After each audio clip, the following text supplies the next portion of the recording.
Picture the moment after, not the celebration, not the handshake or the promotion or the finish line. The moment after that, when you are alone, when the noise fades, when you finally have what you wanted. And there is a feeling, not joy, not relief, something quieter than both. A kind of emptiness, as if you climbed a mountain only to find the summit looks exactly like where you started. You are not broken for feeling this.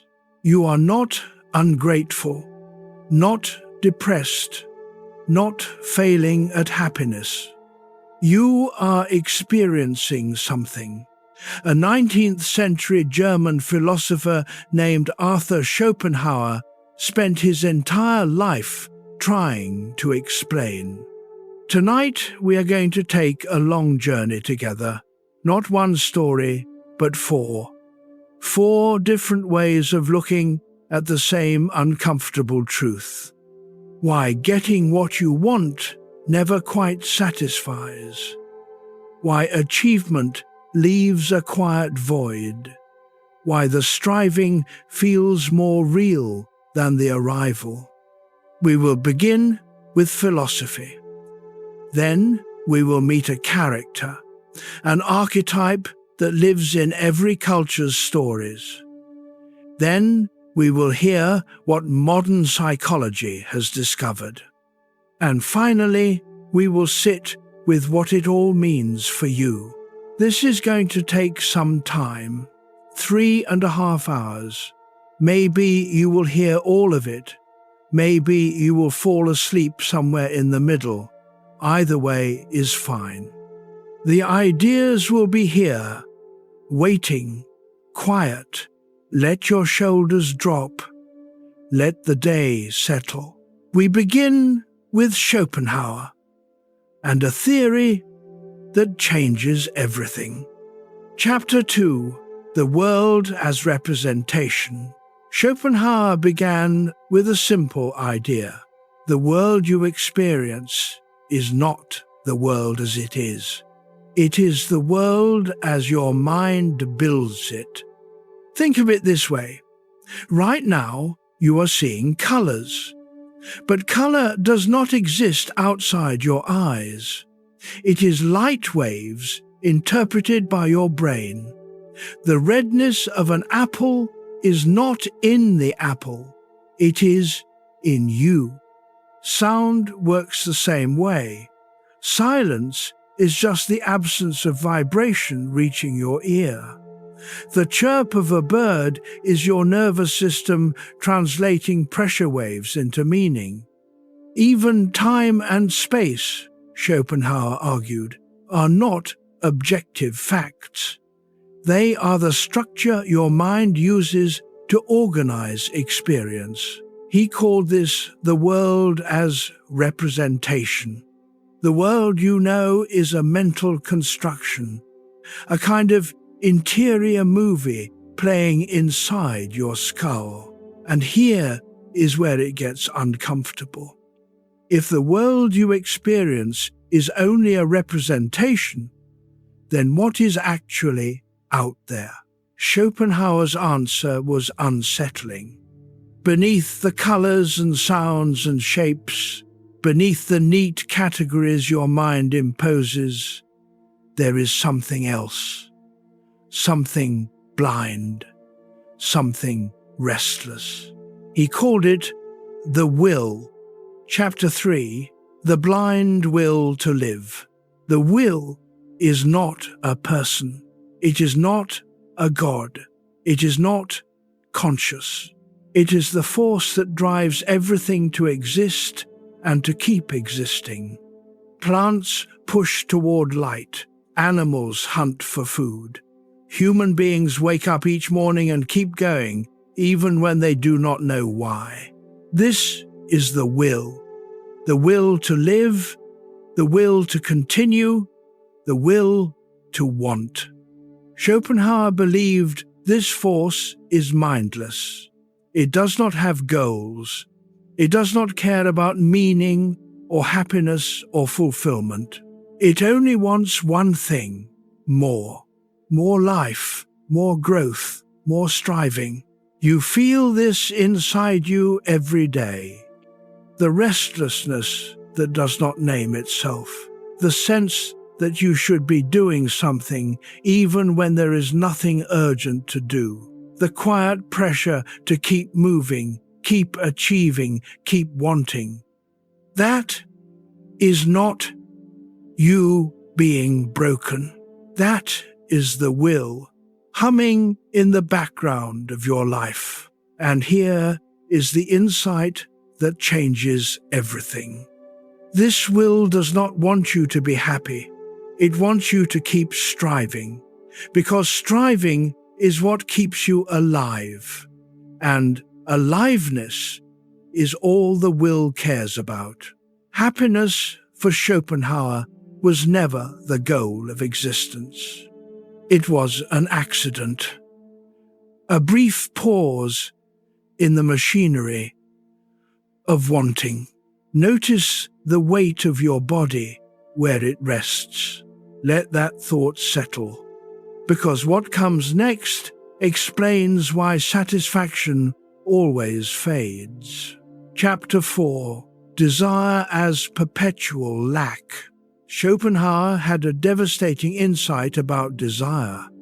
Desire is not the feeling of moving towards something you want. Desire is the feeling of lacking something you do not have. Think about hunger. Hunger is not a positive experience. It is a discomfort, a need, a gap that must be filled. When you eat, the hunger stops, but the pleasure is not the food. The pleasure is the absence of hunger. This is true for all desire, Schopenhauer argued. You do not want the promotion because the promotion is inherently joyful. You want it because not having it feels like a lack, like something is missing, like you are incomplete. And the moment you get it, the lack disappears. But so does the energy, the anticipation, the hope. What remains is not fulfillment. It is a kind of flatness, a neutrality, and then, slowly, a new lack begins to form. A new desire, a new gap. This is why getting what you want rarely feels like you thought it would, because desire is the engine, and the engine only runs when there is something missing. Let me give you a modern example. Imagine someone who has worked for decades toward a specific goal. Maybe it is retirement. Maybe it is paying off a house. Maybe it is seeing their children grow up and leave home. And then, one day, the goal arrives.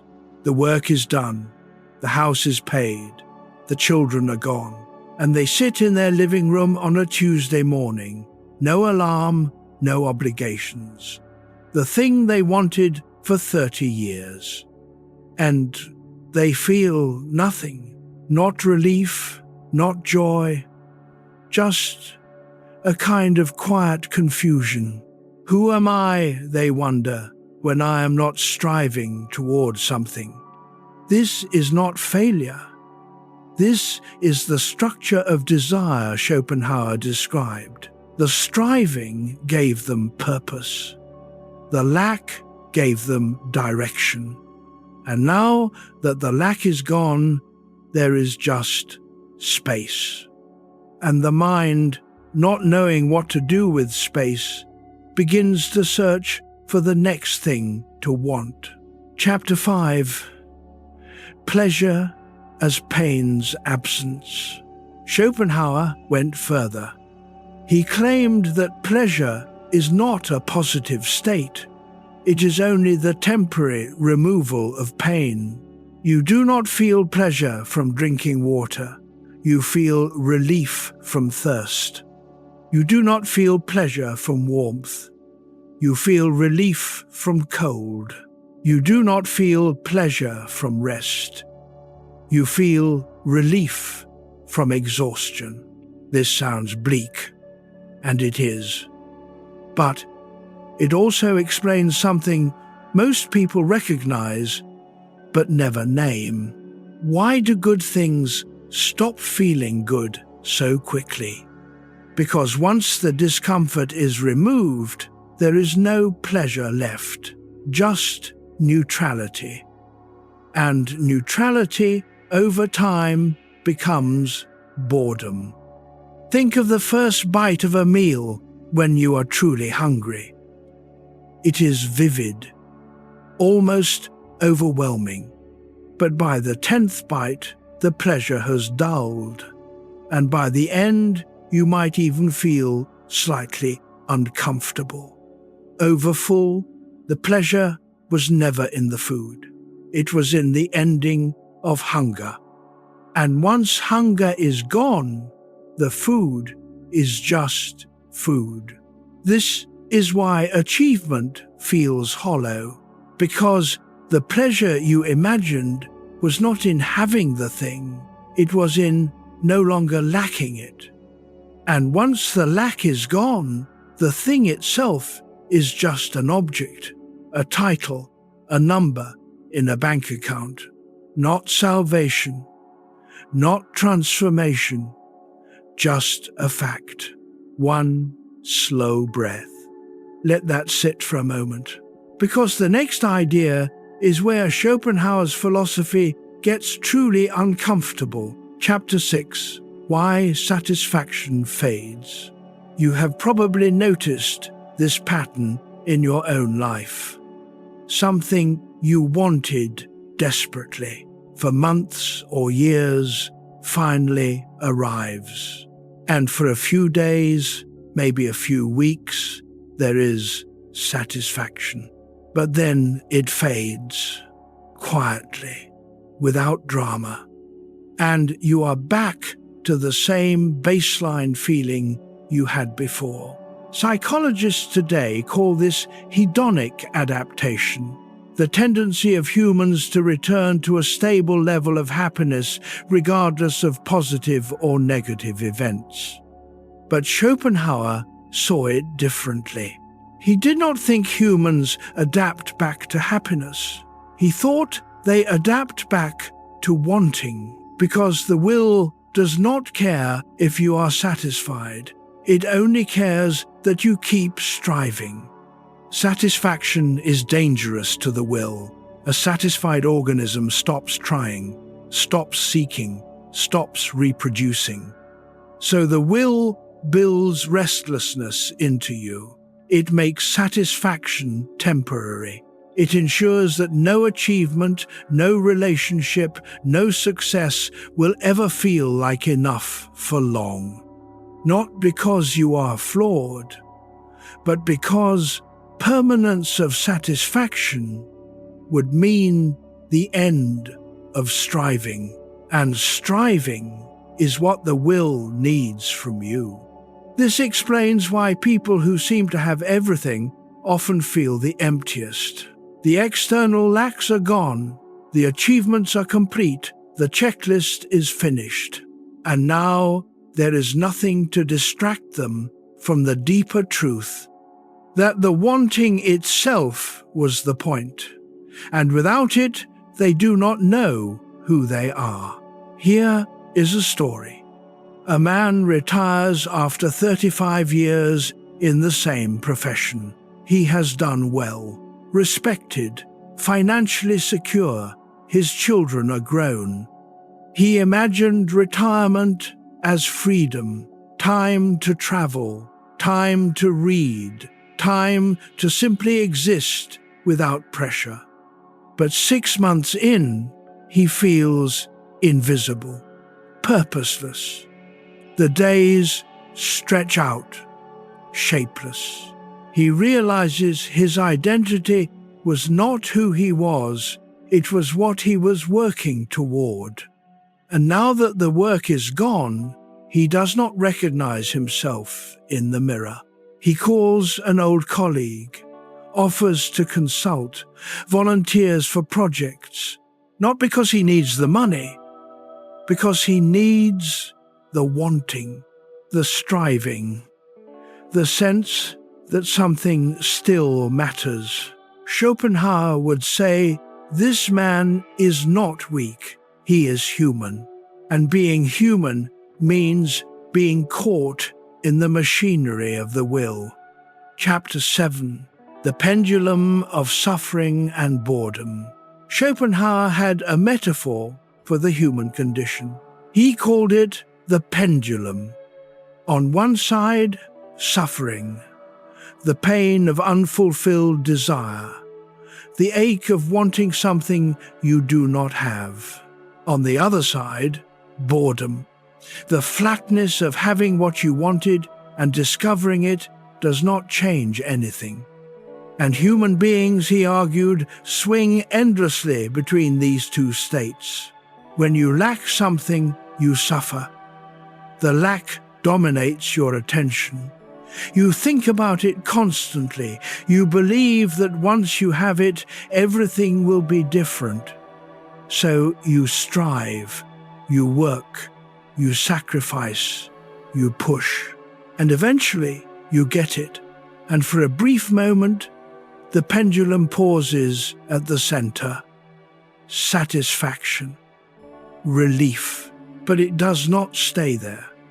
It swings to the other side, to boredom, to the realization that the thing you wanted is just a thing, that it did not transform you, that the gap inside remains. And so you begin to search for the next want, the next goal, the next distraction from the boredom, and the pendulum swings back toward suffering. This is the cycle Schopenhauer believed defines most human lives. A constant oscillation between the pain of wanting and the emptiness of having. And very few people, he thought, ever escape it. Notice your breath. Notice the rhythm. In, out, in, out. The pendulum is not just a metaphor. It is a description of the nervous system. Activation, rest. Activation, rest. But rest, for most people, does not feel restful.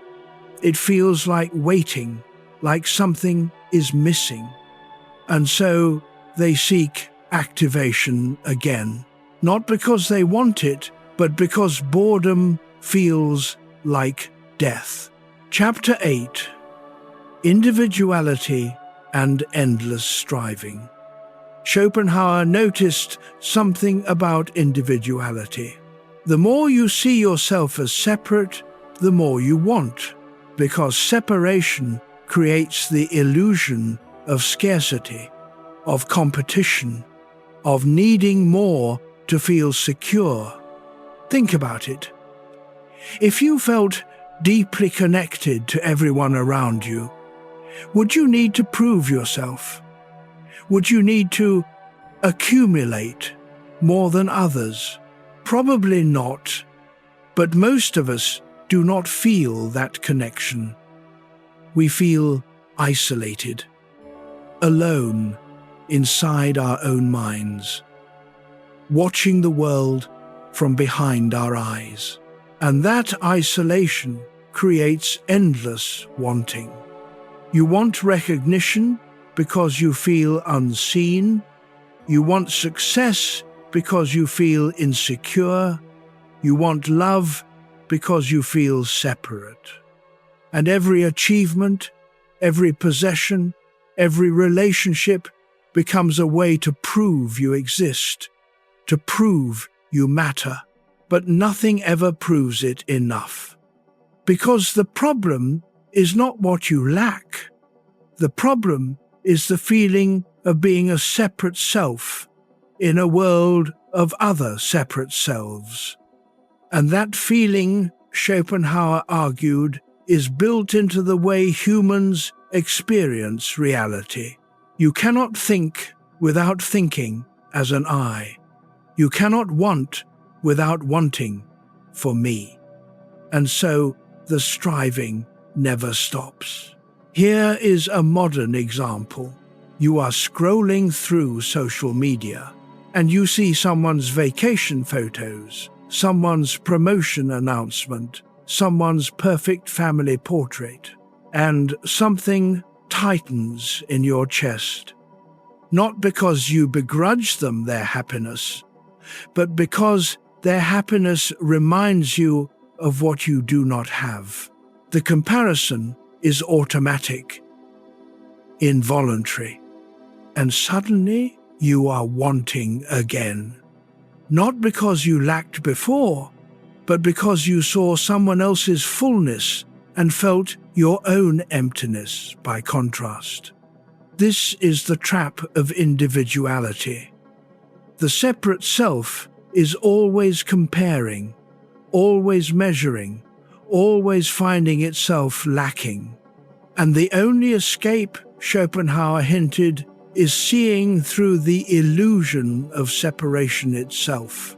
But we are not there yet. Chapter 9, Love as Nature's Trick. Schopenhauer had a brutal view of romantic love. He believed it was not about connection, it was about reproduction.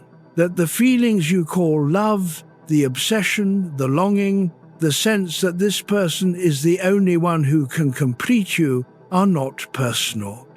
They are the will using your emotions to ensure the species continues. Think about the intensity of early romantic attraction. It feels profound, destined, like the universe conspired to bring you together. But Schopenhauer would say that is not the universe, it is biology, the will working through you, trying to create the next generation. And once that purpose is served, once the relationship stabilizes, once children arrive, once the intensity fades, the will moves on, leaving you with a person, a real person, not the projection you fell in love with.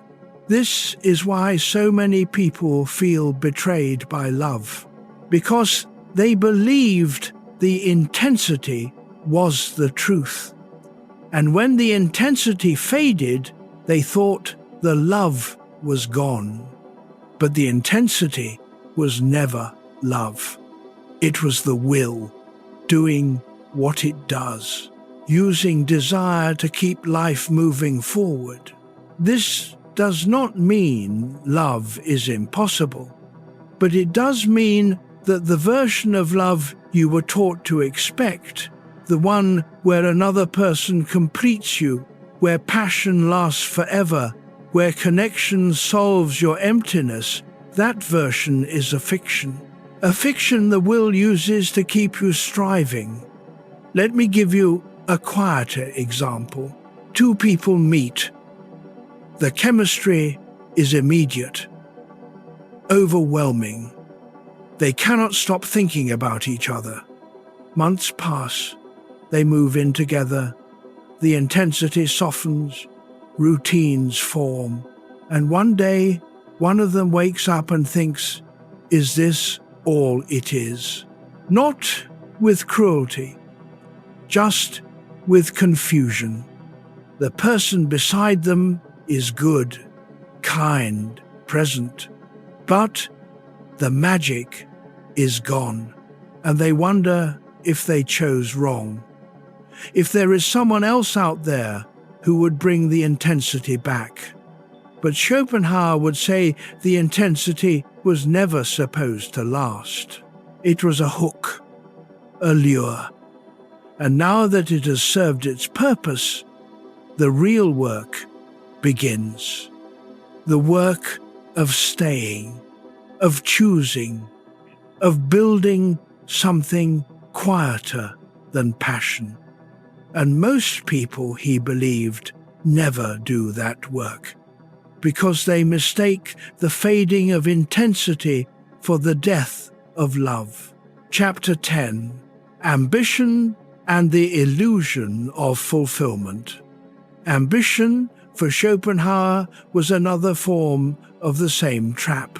The belief that if you achieve enough, accomplish enough, earn enough, you will finally feel complete. But ambition is fueled by lack, by the sense that you are not yet enough as you are.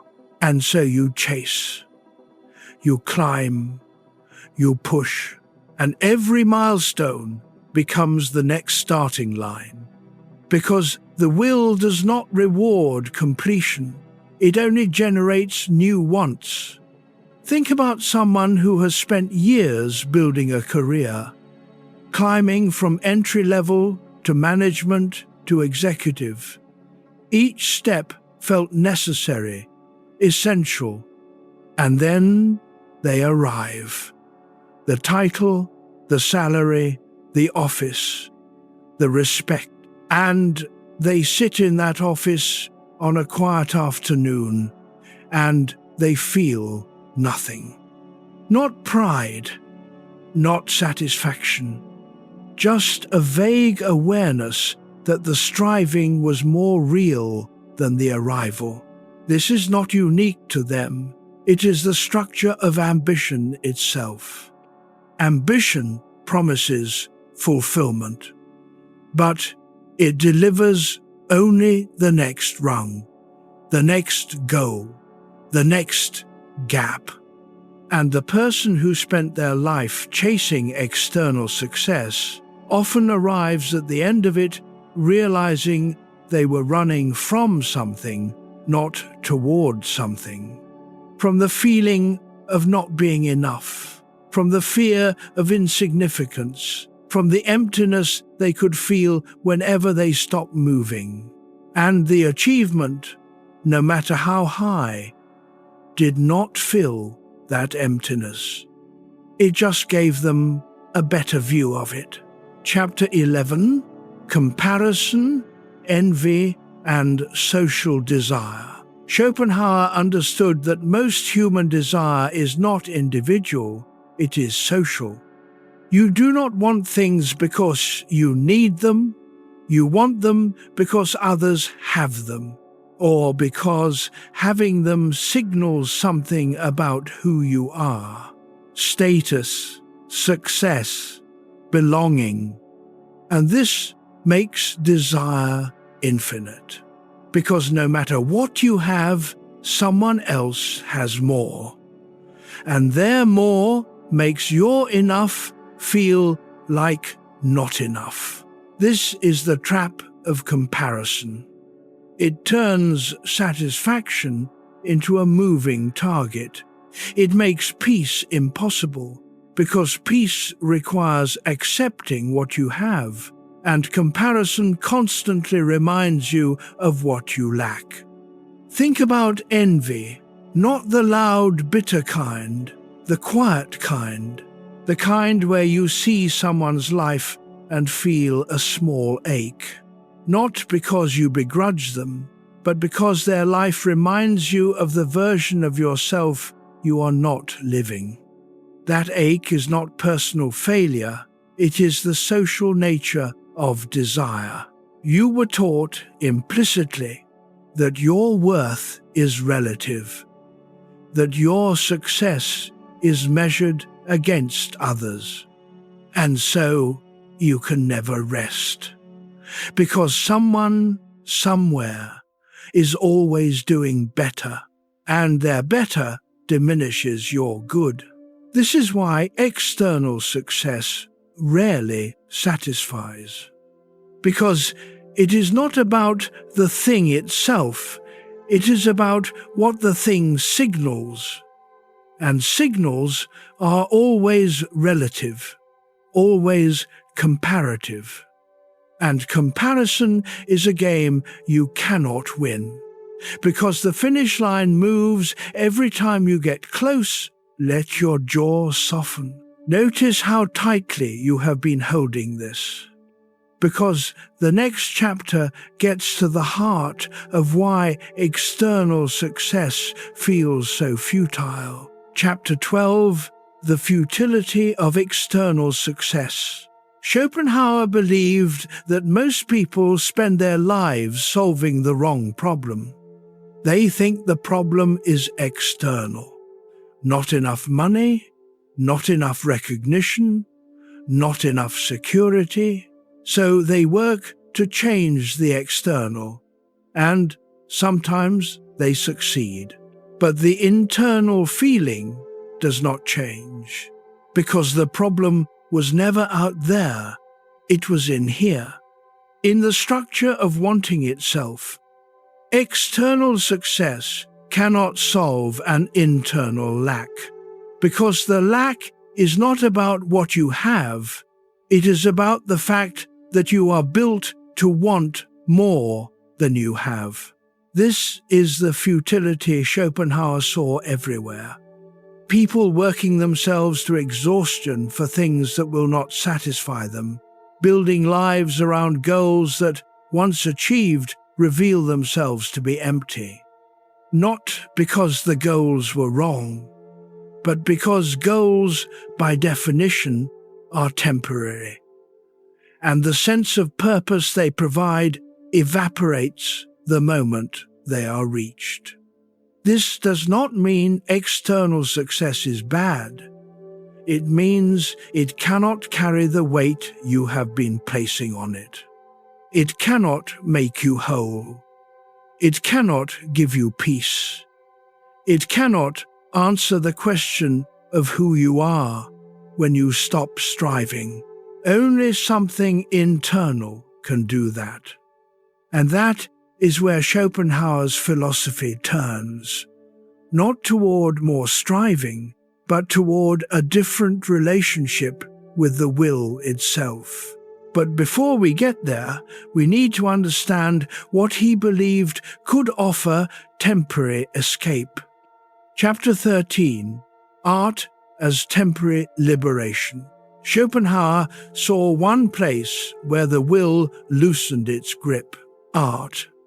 Not making art for fame or money.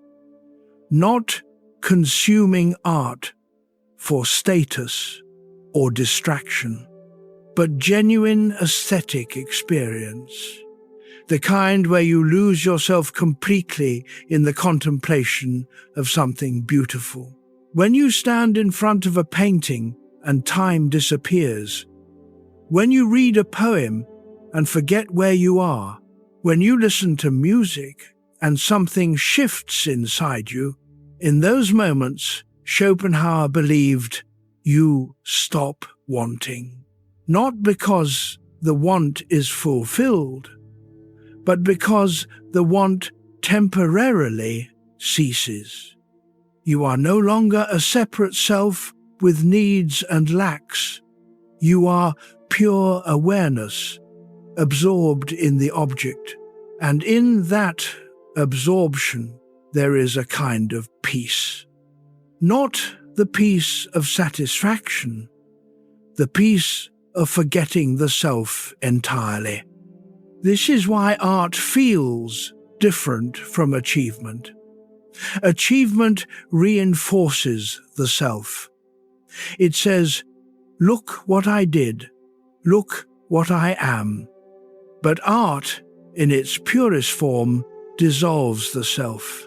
It says, "There is something here larger than me, and for a moment I can rest in that."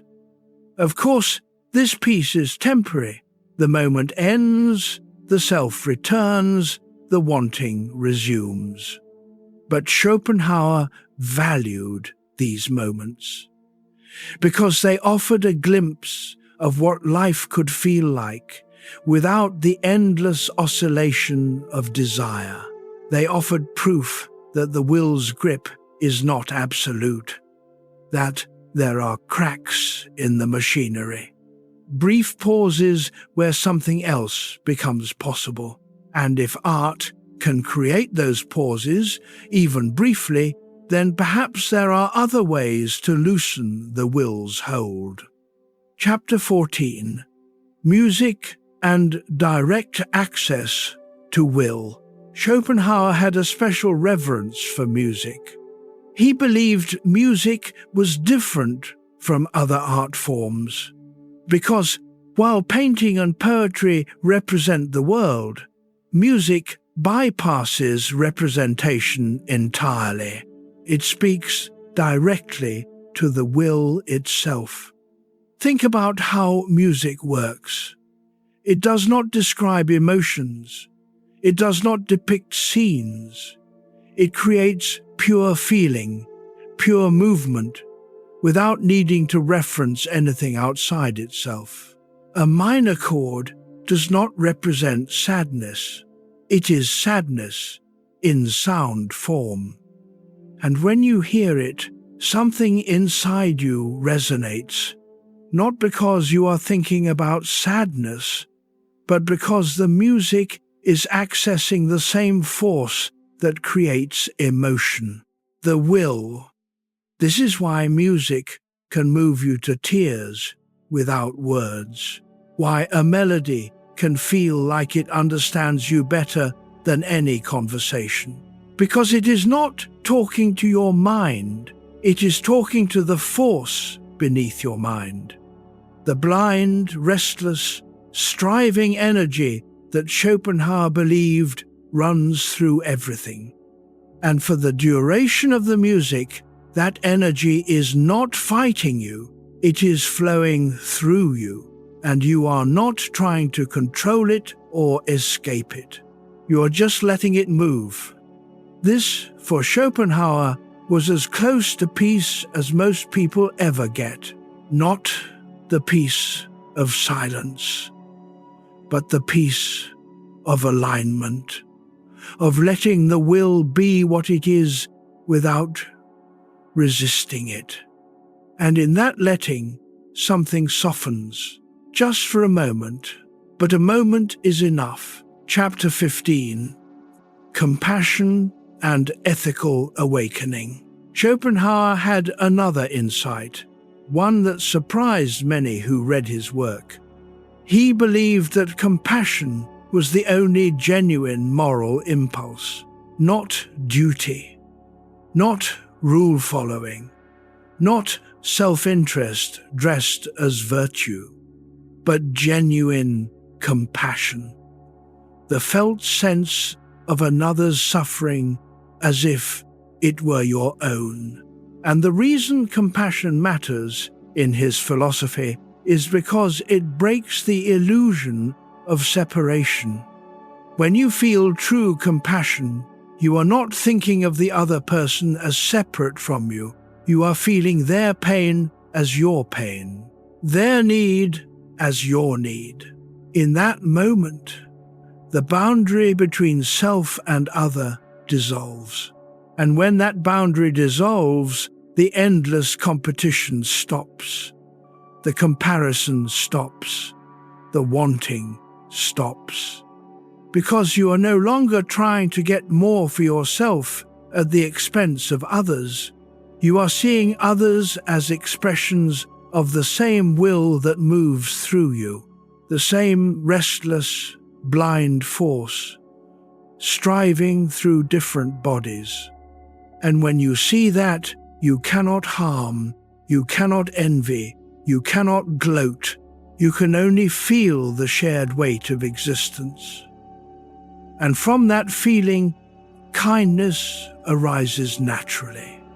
Not because it is moral, but because it is true. This is why acts of genuine compassion often feel different from ordinary good behavior. Ordinary good behavior is effortful. You are doing the right thing because you should. But compassion is effortless. You are responding to suffering because the boundary between you and the other person has temporarily disappeared. And in that disappearance, you are no longer trapped in the machinery of your own wanting. You are, briefly, free. Chapter 16. Asceticism and Denial of the Will. Schopenhauer's final solution was the most radical. He believed the only way to escape suffering permanently was to stop wanting altogether, not to satisfy desire, but to extinguish it. He called this the denial of the will, and he pointed to monks, ascetics, mystics, people who had renounced the world and lived lives of simplicity, solitude, and self-denial. These people, Schopenhauer argued, had seen through the illusion. They understood that all striving is futile, that the will is a blind force that creates suffering endlessly. And so they stopped participating. They stopped wanting sex, food, comfort, recognition. They stopped trying to achieve, accumulate, or impress. And in that stopping, they found a peace that ordinary life cannot offer. Now, Schopenhauer did not expect most people to become ascetics. He knew the pull of the will is too strong, that most people cannot let go of wanting even when they see its futility. But he respected those who could, because they had found the only real escape, not through achieving more, but through wanting less. And while few people are willing to live that way, the principle remains. The less you want, the less you suffer. The less you identify with the separate self, the less you are trapped by its endless needs. This is not a call to renounce everything, but it is a suggestion that the direction of peace is inward, not outward, that the quieting of desire is more powerful than the fulfillment of desire.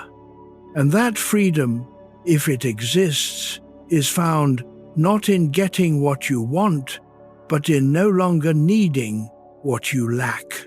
Chapter 17. The Buddhism Connection. Here is something curious. Schopenhauer was one of the first Western philosophers to seriously study Buddhist texts, and when he read them, he recognized his own ideas. The Buddha, 25 centuries earlier, had described the same structure.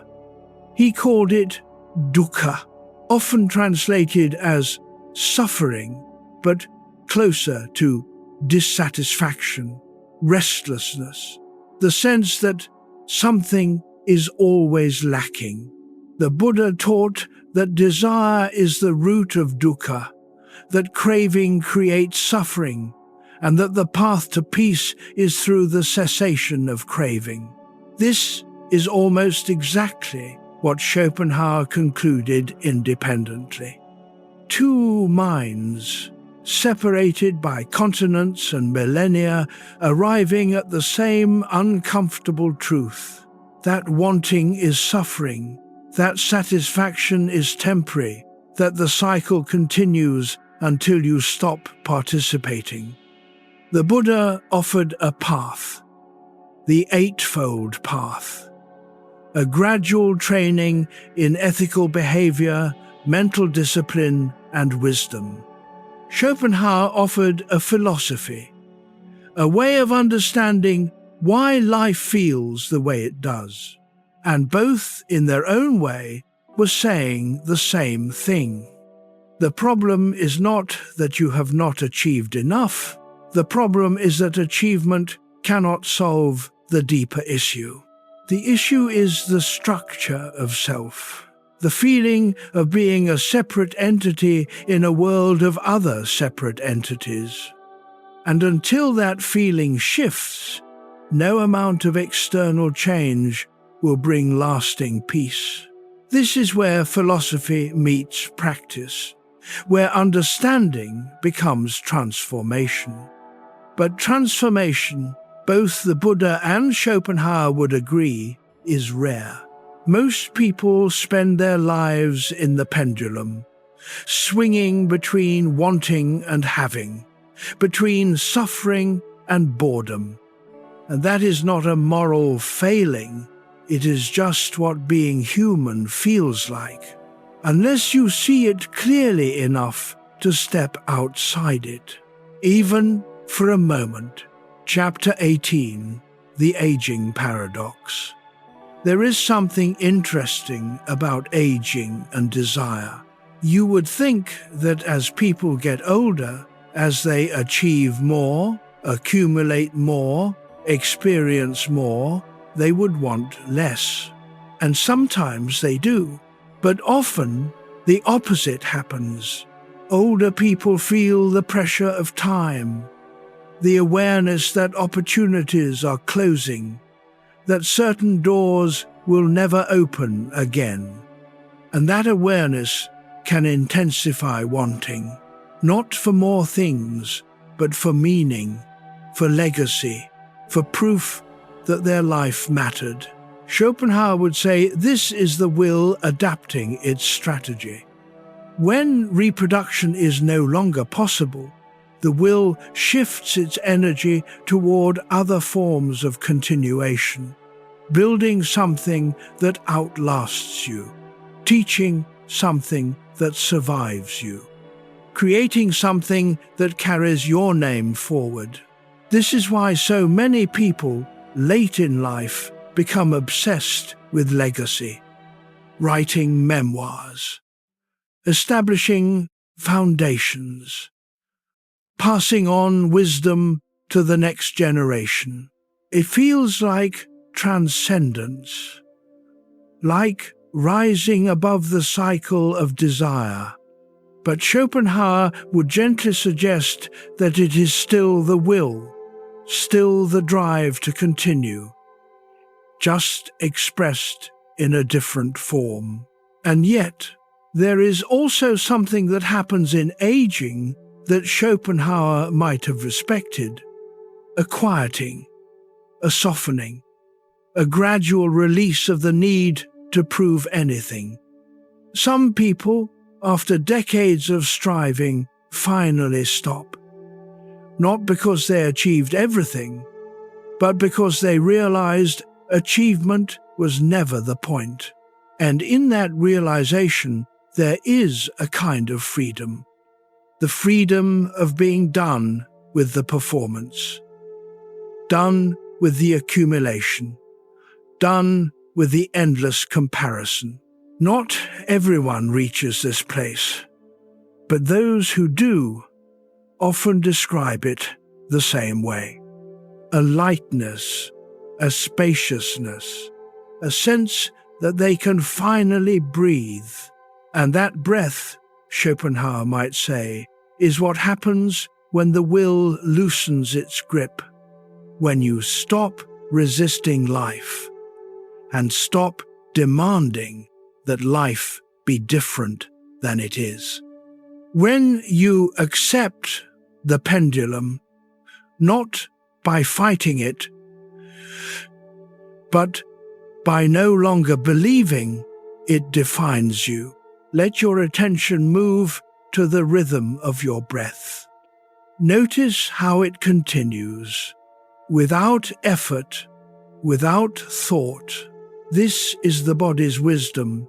It knows how to rest, how to let go, how to simply be. And sometimes, late at night, when the mind finally quiets, you remember that you are not the wanting. You are the awareness watching the wanting. And awareness, unlike desire, does not need to be filled. It is already whole. Hold that thought gently, because we are about to shift from philosophy to story, from ideas to character. The next part of our journey explores a different question. What kind of person spends their whole life chasing something they can never have? And what can we learn from watching them try? 3 seconds of soft ambient sound. And with that understanding, let us turn to something different. Chapter 19, The Archetype of the Seeker.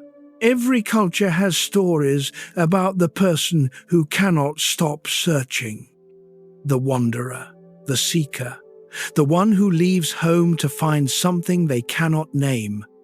They appear in myths, fairy tales, religious texts, novels, always moving, always wanting, always believing the answer is just beyond the next horizon.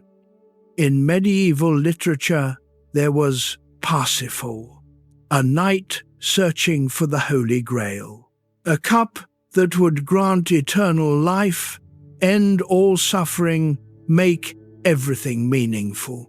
He traveled for years, faced trials, lost companions, grew older, and in the end, he found the Grail, or something like it.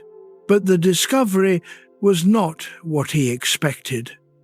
The Grail did not change him. It revealed him. It showed him that the search itself was the point, that what he was seeking was not an object, it was a quality of attention, a way of being in the world. This is the arc of the seeker in every story. They begin by believing the thing they want exists outside themselves, and they spend years, sometimes lifetimes, trying to find it. And then, if they are lucky, they realize the thing they were searching for was never out there. It was the longing itself, the capacity to want, the restlessness that drove them forward. And once they see that, the search changes. It becomes less desperate, more spacious.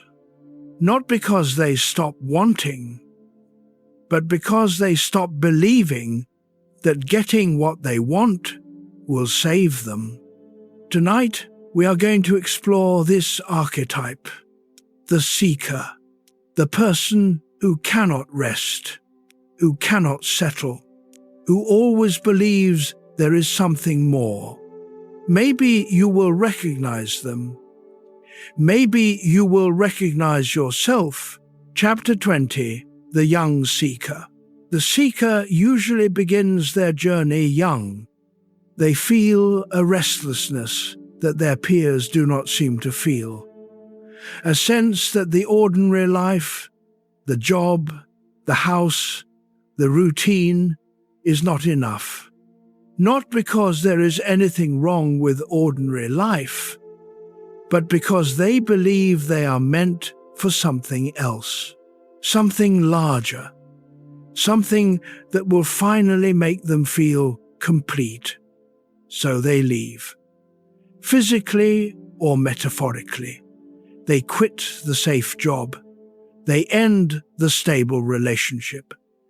They move to a new city, a new country, a new version of themselves, and for a while, the movement feels like freedom.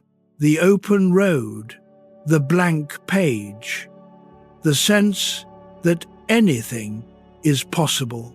But slowly, the restlessness returns. Because the problem was never the place, it was the self. And the self travels with you wherever you go. Think about someone you know who has moved cities multiple times, who changes careers every few years, who starts over again and again, always convinced that this time will be different. They are not flighty. They are not commitment phobic. They are seekers, and what they are seeking is relief from the sense that they are not living the right life. The life they were meant to live. The life that would feel true. But no external change delivers that feeling, because the feeling they are chasing is not about the life they are living. It is about the life they imagine they should be living. And imagination always outpaces reality. The young seeker does not know this yet. They still believe the answer is out there, that they just have not found it yet. And so they keep moving, keep searching, keep hoping. Chapter 21. The prizes that do not satisfy. Eventually, the seeker finds things. Success, recognition, achievement. The things they thought would finally make them feel like they had arrived. And for a moment, it works.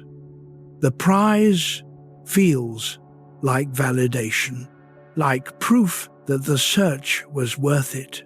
But then, quietly, the feeling fades, and they are left with a new question.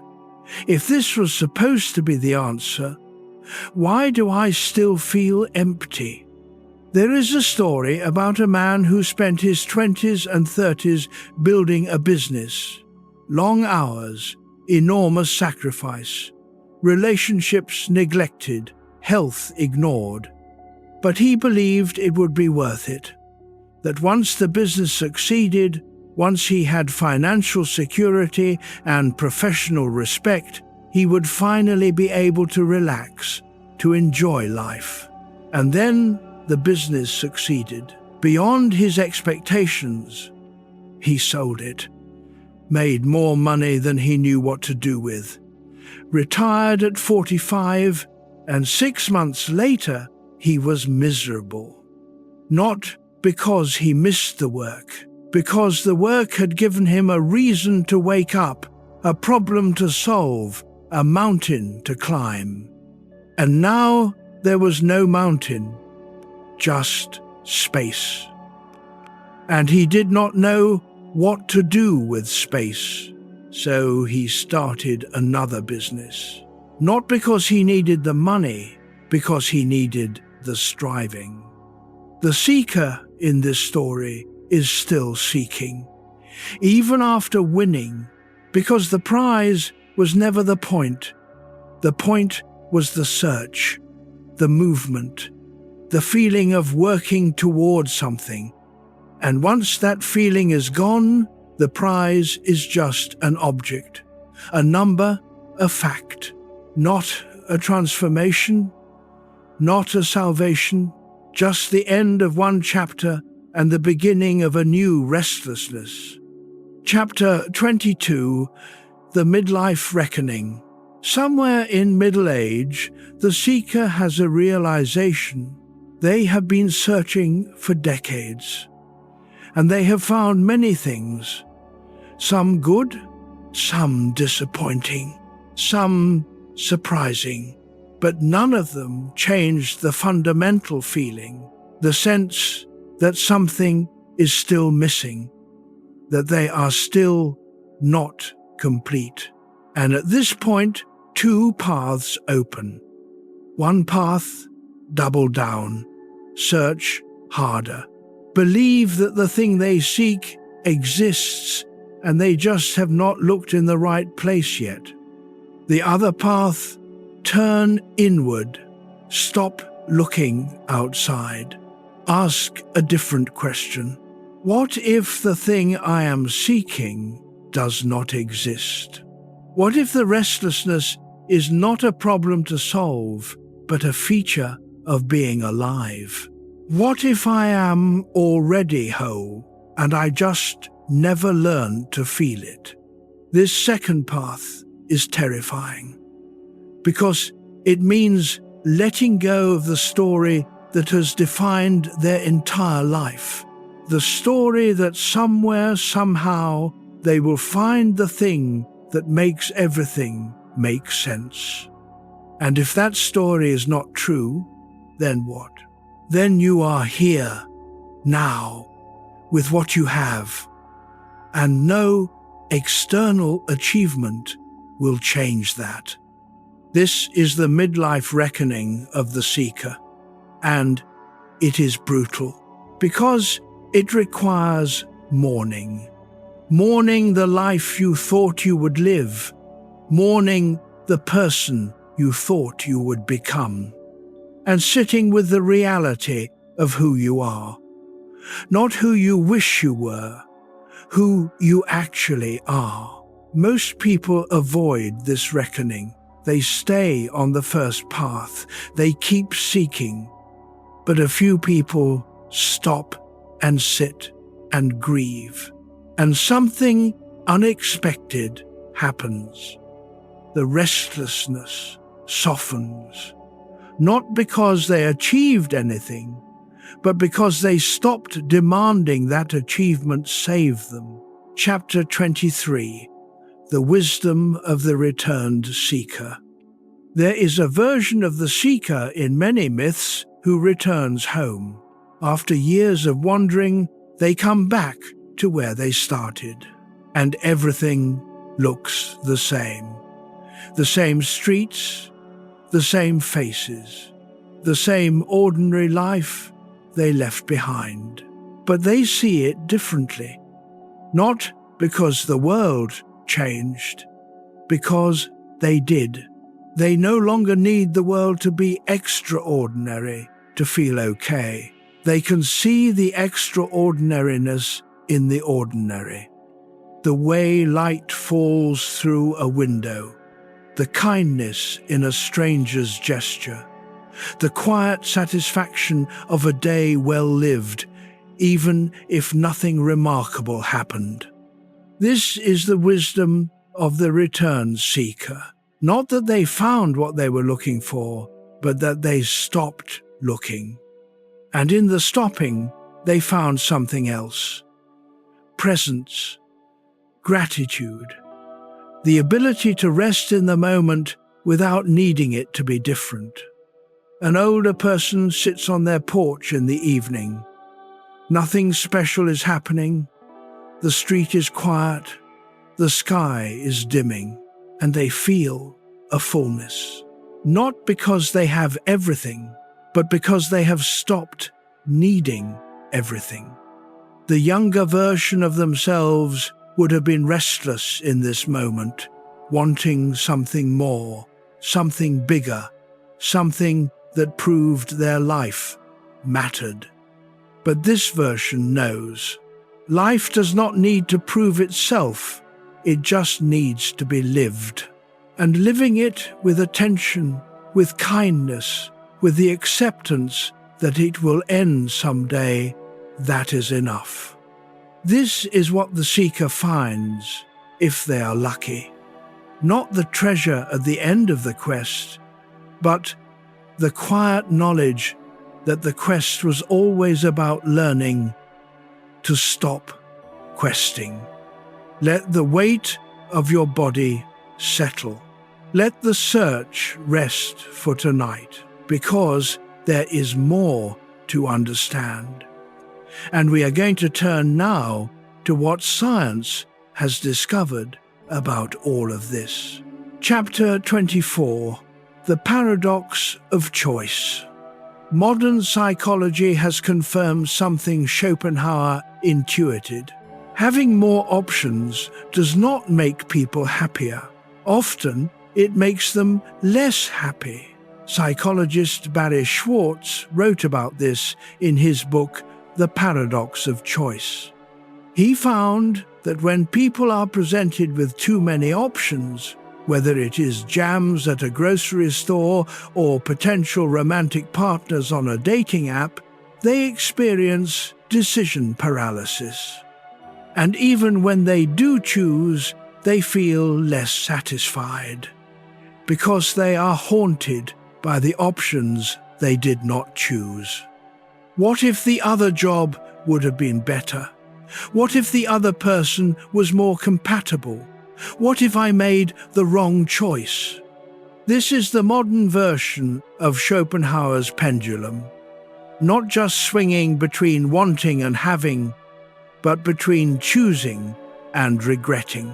And the more options you have, the worse it gets. Because every choice becomes a kind of loss, a foreclosing of other possibilities. And in a world of infinite possibilities, every choice feels inadequate. This is why people in wealthy, modern societies often report feeling less satisfied than people in societies with fewer options. Not because they have less, but because they are constantly aware of what they could have had instead. The seeker in the modern world is overwhelmed by options, by paths not taken, by lives not lived. And that overwhelm creates a kind of paralysis, a sense that whatever you choose will be wrong. So you keep searching, keep scrolling, keep believing the right option is just one more click away. But the research suggests the opposite, that satisfaction comes not from having unlimited options, but from committing to one option and making peace with what you chose. This is not about settling. It is about understanding that every choice involves trade-offs, and that is okay. The perfect life does not exist. The perfect partner does not exist. The perfect career does not exist. What exists is the life you are living. And the question is not whether it is perfect. The question is whether you can be present to it. Chapter 25. Hedonic adaptation. Psychologists have a term for what Schopenhauer described as the fading of satisfaction. They call it hedonic adaptation, also known as the hedonic treadmill. The tendency of humans to return to a baseline level of happiness after positive or negative life events. You get a promotion. For a few weeks, you feel great. But then you adapt. The new salary becomes normal, the new title becomes normal, and you are back to feeling however you felt before. You buy a new car. The first few drives are thrilling, but after a month it is just the car you drive. The excitement is gone. This is not a flaw in you. It is a feature of the human nervous system. The brain is wired to notice change. And once something becomes familiar, it stops registering as special. This is why people who win the lottery often report being no happier a year later than they were before. And why people who become paralyzed in accidents often adapt to their new circumstances and report similar levels of life satisfaction within a few years. The external changes. The internal baseline stays roughly the same. This is both depressing and liberating. Depressing because it means no achievement will permanently elevate your happiness. Liberating because it means no failure will permanently destroy it. You adapt, for better and worse. You return to yourself. And once you understand this, you stop placing so much weight on external change. You stop believing that getting the thing will finally make you happy. Because you know, deep down, that the happiness will fade. And if the happiness will fade, then maybe the point is not to chase happiness. Maybe the point is to build a life you can inhabit peacefully, regardless of whether you feel happy in any given moment. This is the shift from seeking to being, from chasing to accepting. And it is the shift that modern psychology, in its own way, is confirming Schopenhauer was right about. Chapter 26. The research on desire and dopamine. Neuroscientists have discovered something fascinating about how desire works in the brain. Desire is mediated by a neurotransmitter called dopamine. But dopamine does not create pleasure, it creates wanting. Studies on rats showed this clearly.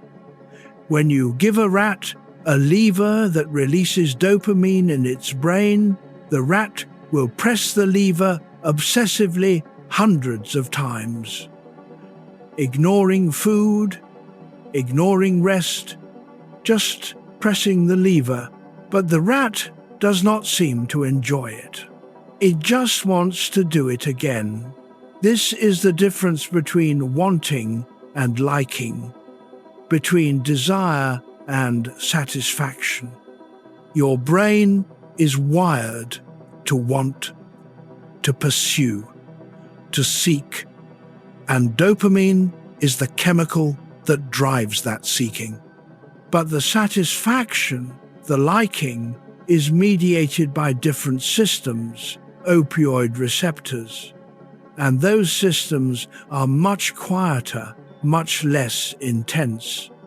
So you can want something desperately, and then get it, and feel fine, neutral, not the explosion of joy you imagined, because the wanting was always stronger than the liking. This is what Schopenhauer described philosophically, and neuroscience has now described chemically. The brain is built to want more than it is built to enjoy, because wanting drives behavior. And behavior, from an evolutionary perspective, is what matters. An organism that is satisfied stops moving, stops seeking, stops surviving. So evolution built restlessness into the system, built the feeling that something is always missing, not as a bug, as a feature. And once you see this, you stop taking the restlessness personally. You stop thinking there is something wrong with you, because you are never quite satisfied. You are just human. And being human means living with a dopamine system that always wants more. The question is not how to eliminate that wanting. The question is how to live with it without letting it control you. Chapter 27, Social Comparison Theory. Psychologist Leon Festinger developed something called social comparison theory in the 1950s. He argued that humans evaluate themselves by comparing themselves to others, and that this comparison is not optional, it is automatic, built into how we make sense of our place in the world. But comparison has a dark side.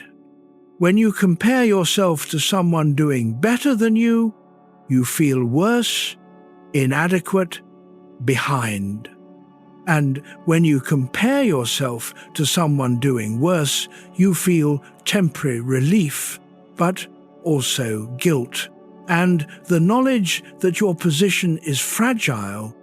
So comparison is a trap. It keeps you in a constant state of evaluation, of measuring, of never being enough. Social media has made this worse. because now you are not just comparing yourself to the people in your immediate circle, you are comparing yourself to everyone, the most successful, the most attractive, the most interesting. And your ordinary life, which might have felt sufficient before, now feels lacking by comparison. This is Schopenhauer's pendulum in digital form. You scroll, you see someone's achievement, you feel inadequate. You want to achieve more. You work, you post, you wait for validation, and the cycle continues. The research shows that people who spend more time on social media report lower life satisfaction, not because their lives are worse, but because they are constantly exposed to curated versions of other people's lives. And those curated versions create a distorted baseline, a false sense of what normal looks like. So you feel like you are failing, not at life, but at the performance of life. And that feeling is exhausting. The solution, research suggests, is not to achieve more, it is to compare less, to recognize that comparison is a habit, and habits can be changed. When you notice the comparison arising, you can choose not to engage with it, not to let it determine your worth. You can say, "That is their life.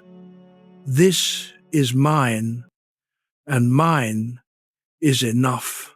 Not because it is perfect, but because it is yours. Chapter 28. The Myth of Closure. There is a belief, common in modern culture, that every difficult experience needs closure. That if you can just have the conversation, or understand the reason, or receive the apology, then you can move on. But research on emotional resolution suggests otherwise. Psychologist Hedonic discovered something called the Hedonic effect, the tendency of the mind to remember unfinished tasks more than completed ones. The mind holds onto what is unresolved. It keeps circling back, trying to close the loop. But closure, in the way most people imagine it, rarely comes. People do not always apologize. Situations do not always make sense.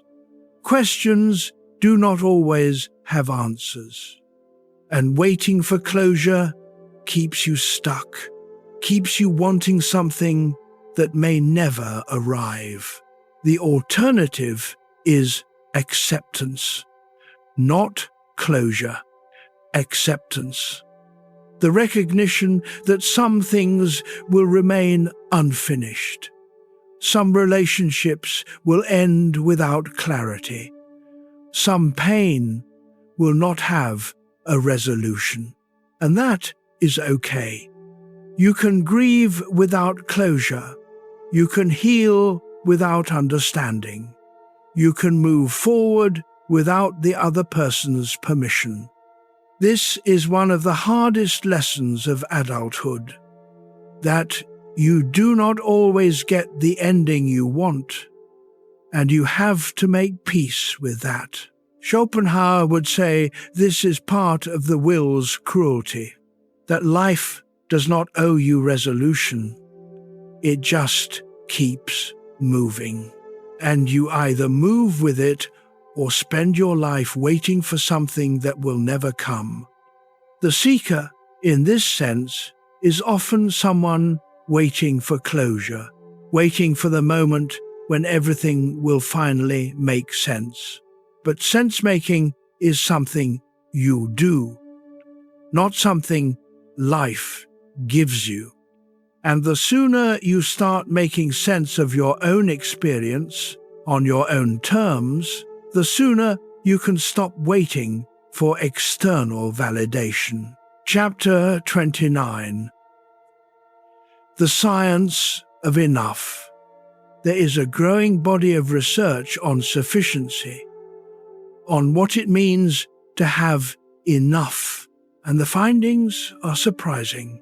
Beyond a certain income level, roughly $75,000 to $90,000 per year in the United States, adjusted for cost of living, additional money does not significantly increase day-to-day happiness. It can reduce stress, it can provide security, but it does not make you happier. Because happiness is not about how much you have. It is about the gap between what you have and what you think you need. If you earn $50,000 and think you need $100,000, you will feel lacking. If you earn $100,000 and think you need $200,000, you will still feel lacking. The number changes. The feeling stays the same. This is what Schopenhauer meant by the futility of external success. The goalpost moves, always. But research also shows that people can shift their sense of enough not by having more, but by wanting less. Gratitude practices, mindfulness meditation, simplicity experiments. All of these have been shown to reduce the gap between what you have and what you want, not by giving you more, but by helping you see that what you have is already substantial. This does not mean settling for a life that does not serve you. It means recognizing that the constant striving for more is not serving you either.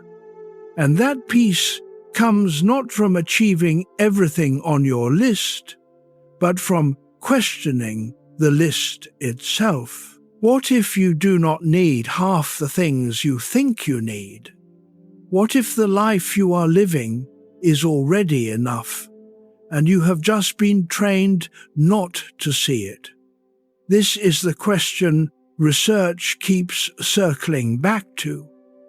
And it is the question Schopenhauer asked in a different language 2 centuries ago. Chapter 30. The Quieting of Desire. Practice. Let us pause here again. For a longer moment, this time. You have been listening for a while now, and your mind may be full or it may be drifting. Either is fine. But before we move into the final part of this journey, let us sit with what we have heard, not to analyze it, not to memorize it, just to let it settle. Find a comfortable position. Let your body be heavy.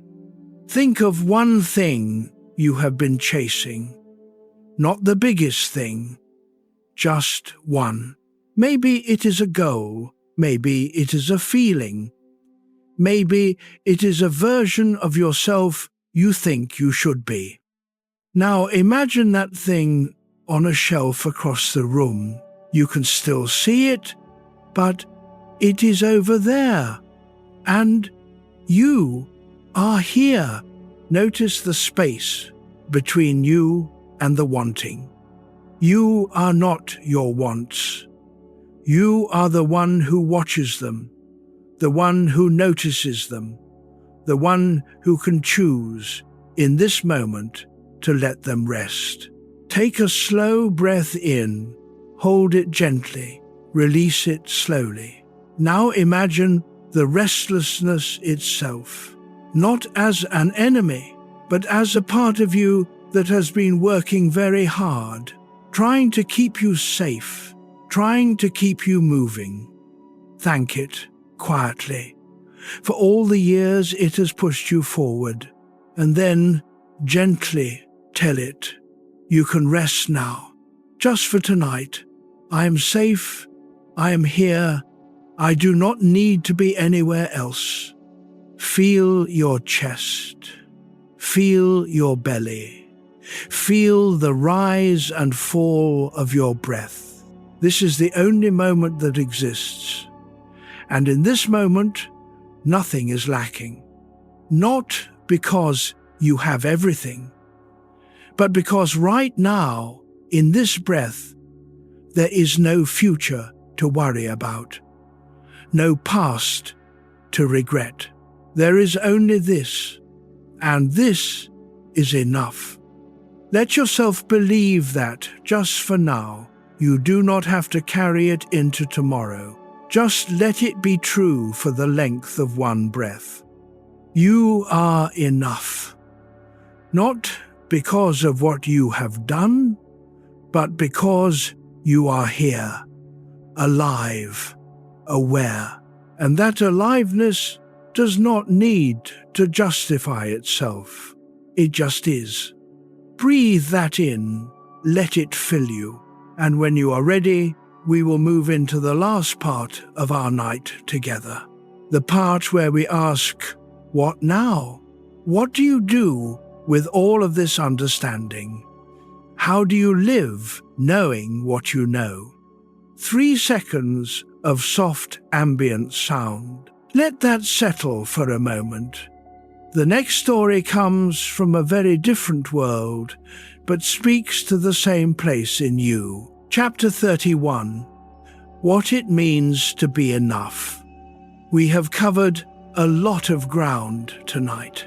From Schopenhauer's philosophy of the will to the archetype of the seeker who cannot stop searching, to the modern research on why getting what you want does not satisfy you. And now we arrive at the final question, the one that matters most. What do you do with this knowledge? How do you live?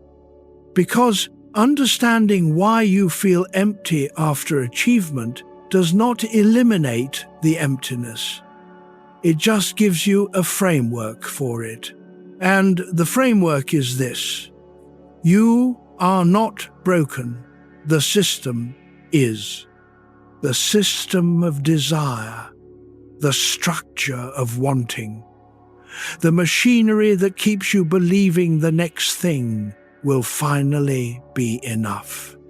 That system is not designed for your happiness.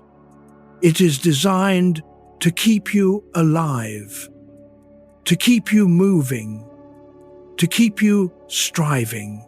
And once you see that, you have a choice. You can keep playing the game, keep chasing, keep believing that if you just try harder, want smarter, achieve bigger, you will eventually break through to the satisfaction you imagine. Or you can step off the treadmill, not completely, not dramatically, but incrementally. You can start building a life around being, not achieving, around presence, not progress, around enough, not more. And that shift, small as it sounds, changes everything. Chapter 32, The Practice of Enough. What does it look like to live from a place of enough? It does not mean giving up goals or ambition or the desire to grow and improve. It means holding those things more lightly, with less desperation, less attachment to the outcome. It means waking up and asking, what do I actually need today? Not what should I want, not what would make me impressive. What do I need? And often the answer is simpler than you think. Rest, connection, quiet, a walk, a conversation, time to think and in. The things that do not show up on a resume, the things that do not make you more successful or more admired, the things that just make you feel human. When you start orienting your life around those needs, something shifts. The restlessness does not disappear, but it loses its urgency. You stop feeling like you are running out of time, like you are falling behind, like you need to prove something before it is too late. And in that stopping, you find a different kind of energy. Not the energy of striving, the energy of presence, the ability to be here fully, without needing the moment to be different than it is. This is not passivity, it is clarity. The clarity that comes from knowing what matters and what does not. And from that clarity, you can act. But the action is different. It is not driven by fear or lack. It is driven by choice. You do things because you want to, not because you think they will save you. And that makes all the difference. Chapter 33, The Conversation You Have Been Avoiding. There is a question you have been carrying, maybe for years, maybe for decades. You have not asked it out loud. Maybe you have not even formed it into words. But it is there, in the background, waiting. The question is this: what if I never become the person I thought I would be? What if I never achieve the things I believed would define me? What if this life, the ordinary, imperfect, unfinished life I am living, is all there is? This is a terrifying question, because it feels like failure, like giving up, like admitting that you were not enough. But here is the truth beneath the fear. You were never supposed to become someone else. You were only ever supposed to become yourself. And becoming yourself does not mean achieving a list of accomplishments. It means accepting who you are, with the flaws, with the limitations, with the ordinariness. It means letting go of the imagined life and inhabiting the real one. And that real life, when you stop judging it against the fantasy, is enough. Not because it is perfect, but because it is yours. The person you thought you would be was a story, a projection, a hope. And stories are useful. They give you direction. They motivate you. They help you survive difficult times. But at some point, you have to stop living for the story and start living in the reality. And reality, it turns out, is not a consolation prize.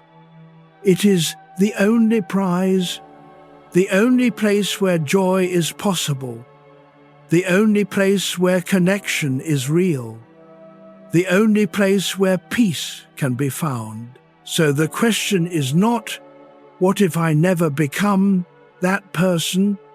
The question is, who am I now? And can I be okay with that? Chapter 34, The Weight of Years. You have lived long enough to know certain things. That most problems do not have solutions. They just have ways of being managed. That most relationships are complicated. That people are both kind and selfish, generous and afraid. That success does not feel the way you thought it would. And failure does not destroy you the way you feared it might. These are not lessons you learned from a book. They are lessons you learned from living. And living, for all its disappointments, has given you something valuable: perspective, the ability to see patterns, to recognize what matters and what does not. Younger people think in terms of possibilities. Everything is still ahead, every path is still open. But you know better. You know that choosing one path means closing others. That time is finite, that you will not get to do everything. And that knowledge, while sobering, is also freeing, because it forces you to choose, to prioritize, to stop pretending you can have it all. And in that choosing, you find clarity. You stop wasting time on things that do not matter. Stop trying to please people who will never be pleased. Stop chasing goals that belong to someone else's vision of success. You start living more intentionally, more honestly, more aligned with who you actually are. This is the gift of aging, not wisdom in some grand abstract sense, but the practical, hard-won knowledge of what you need and what you do not. And that knowledge, if you let it, can guide you toward a life that feels right. Not perfect, but right. Right for you. In this moment, with what you have. Chapter 35, The People Who Matter. At some point, you realize that very few people actually matter. Not in a cruel way, in a clarifying way. Most of your life, you have been trying to please everyone, to be liked, to be respected, to avoid disappointing anyone. But the truth is, most people are not thinking about you. They are thinking about themselves, their own lives, their own struggles. And the few people who do think about you, who care about you, who notice you, those are the ones who matter. And they do not need you to be impressive. They just need you to be present. This is one of the most important realizations of middle age. That connection is not built on achievement. It is built on attention, on showing up, on listening, on being there when it matters. You do not need to prove yourself to the people who love you. You just need to stop hiding from them. And the people who need you to prove yourself, they do not actually care about you. They care about what you can do for them. So stop giving them your energy. Stop shaping your life around their approval. Focus on the few, the ones who see you, the ones who stay, the ones who do not need you to be more than you are. Those are the relationships worth protecting, worth investing in, worth being vulnerable for. Everything else is noise. Chapter 36, The Freedom of Ordinary Days. There is a kind of day that gets overlooked. The day when nothing special happens. When you wake up, go through your routines, and go to bed without anything remarkable occurring. For most of your life, those days felt like filler, like you were just waiting for the real day to arrive, the day when something important would happen. But now you know, most days are ordinary, and that is not a problem. That is life.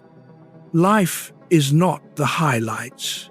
It is the in-between, the mornings, the evenings, the small choices, the quiet moments. And if you cannot find peace in the ordinary, you will spend your whole life waiting for the extraordinary to arrive and make everything worth it. But the extraordinary is rare and fleeting, and often less satisfying than you imagined. The ordinary, on the other hand, is always here, reliable, available. And if you learn to be present to it, to really inhabit the small moments, you find something unexpected. Contentment, not the ecstatic kind, the quiet kind. The kind that does not need anything to change, that does not require validation or achievement or proof, the kind that just is. This is the freedom of ordinary days, the freedom of not needing life to be more than it is. And once you find that freedom, you realize you were never trapped by your circumstances. You were trapped by your expectations. Chapter 37, Forgiving Yourself. You have made mistakes. Some small, some large, some you regret deeply.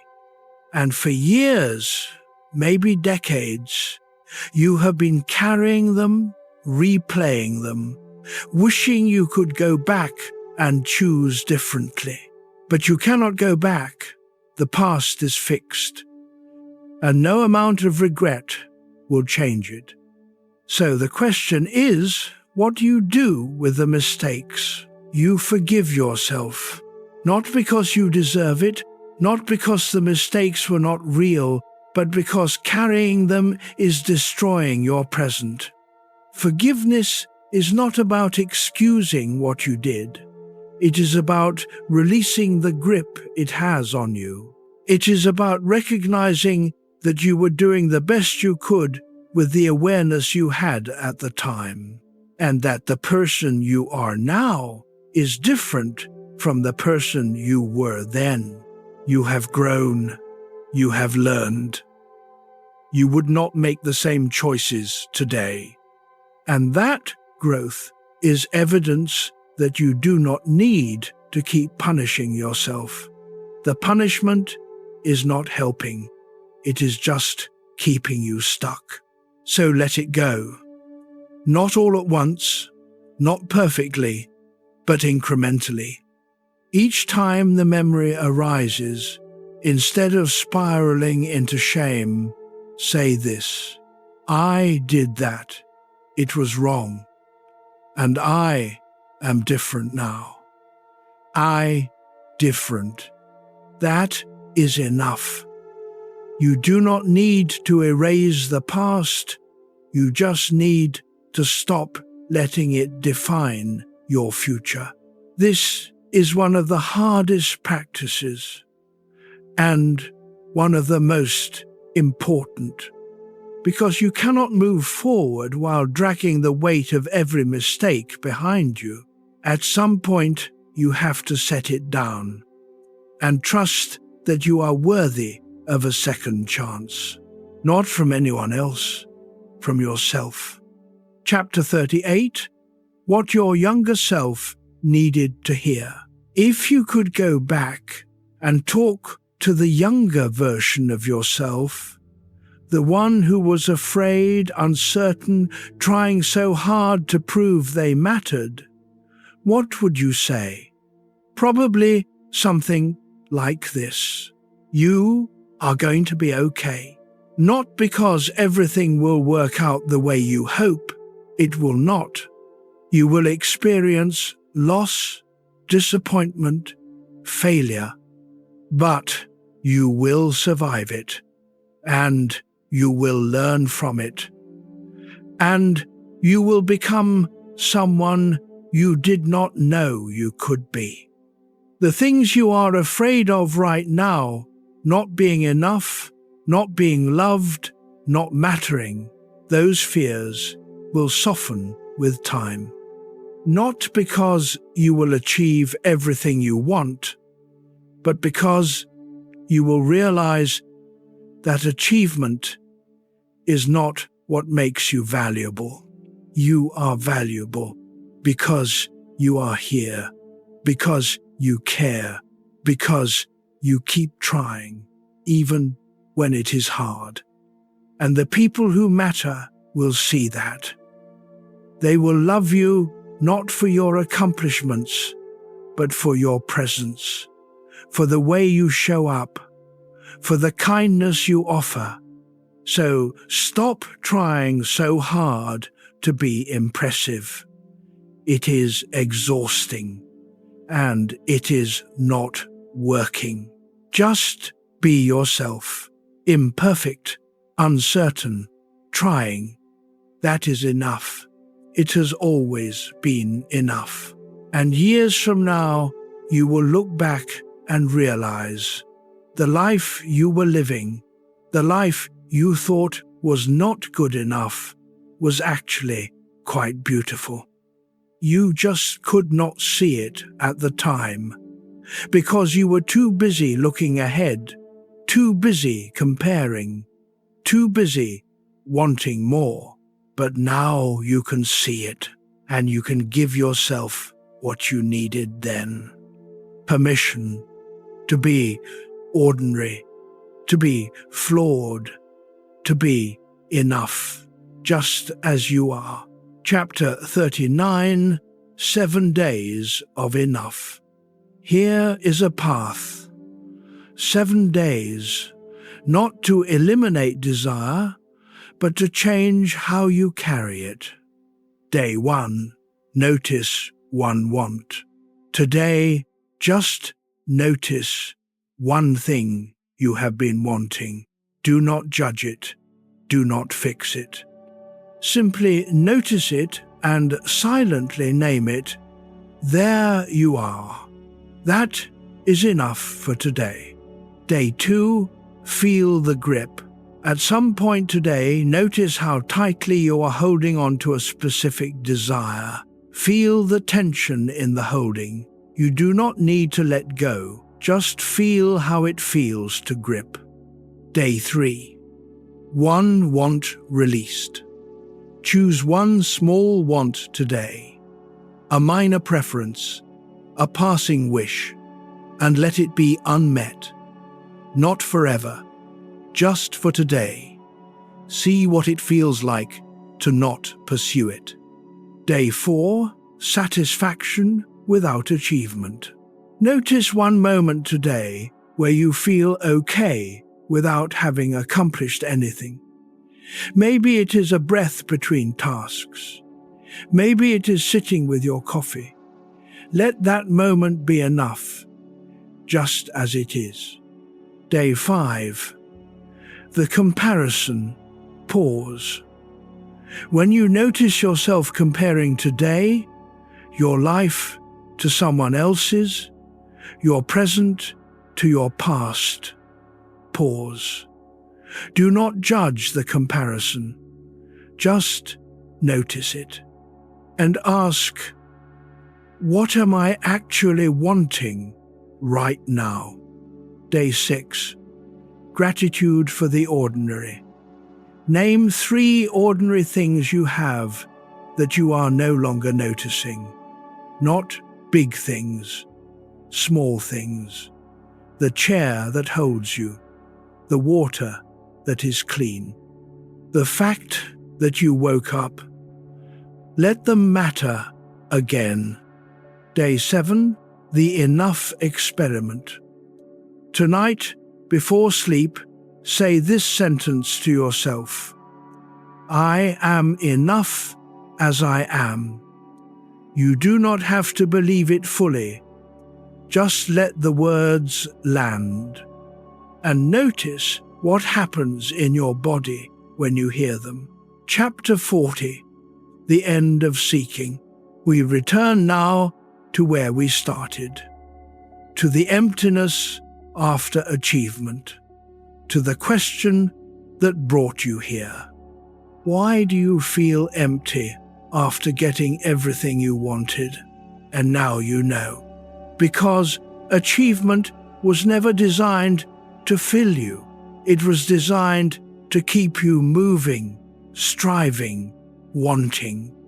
And the emptiness you feel is not a verdict on your life. It is the space where the machinery pauses, where the will rests, before it begins again. But you do not have to keep running the machinery. You can step off, slowly, gently, not by giving up on life, but by giving up on the belief that life needs to be more than it is, that you need to be more than you are. The seeker, in the end, is not someone who finds what they were looking for. The seeker is someone who realizes they were never lost, that the thing they were seeking, peace, wholeness, meaning, was never hidden. It was just buried under the noise of wanting. And when the wanting quiets, even for a moment, it is still there, waiting, not as a destination, as a recognition that you are already whole, that you have always been whole, and that the years of striving, of achieving, of searching were not wasted. They were necessary. They taught you what you needed to learn, that the answer is not out there. It is in here, in the breath, in the moment, in the simple fact of being alive. And that aliveness does not need to be earned or proven or justified. It just is. Schopenhauer believed that life was suffering, that the will creates endless wanting, and wanting creates endless pain. And he was not wrong.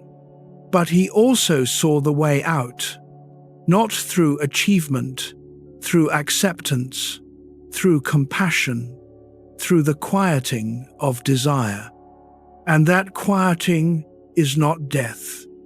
It is peace, the peace of no longer fighting with reality, the peace of being here, now, without needing it to be different, the peace of enough. You have been listening for hours now, and maybe you fell asleep somewhere along the way.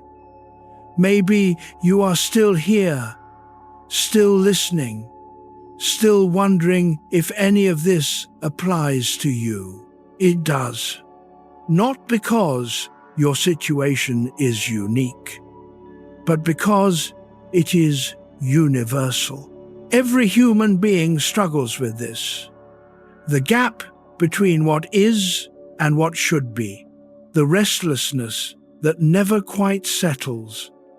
The sense that something is missing. You are not alone in this. You never were. And tonight, if nothing else, I hope you heard this. You are enough. Not because of what you have achieved, but because you are here, breathing, trying, still going. That is enough. It has always been enough. And the life you are living, the ordinary, imperfect, unfinished life, is not a waiting room for something better. It is the life, the only one you get, the one worth paying attention to. So pay attention. Not tomorrow, now. Notice where you are, who you are with, what you have, and let it be enough. Just for tonight, just for this breath. Because in this moment, nothing is lacking. Everything you need to be okay is already here. The wanting will return. Tomorrow, next week, next year. It always does. But right now, In this moment, you can rest. You can let the machinery stop. You can simply be. And that being, that simple, undramatic, ordinary presence, is the only real freedom there is. The years teach what the days never could.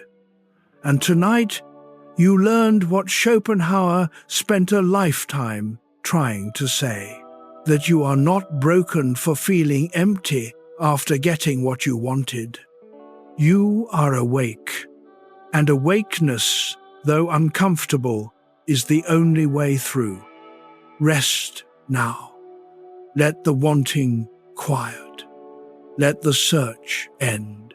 Let yourself be held by this moment, exactly as it is. You are here. You are breathing. You are alive. And tonight, that is more than enough. That is everything.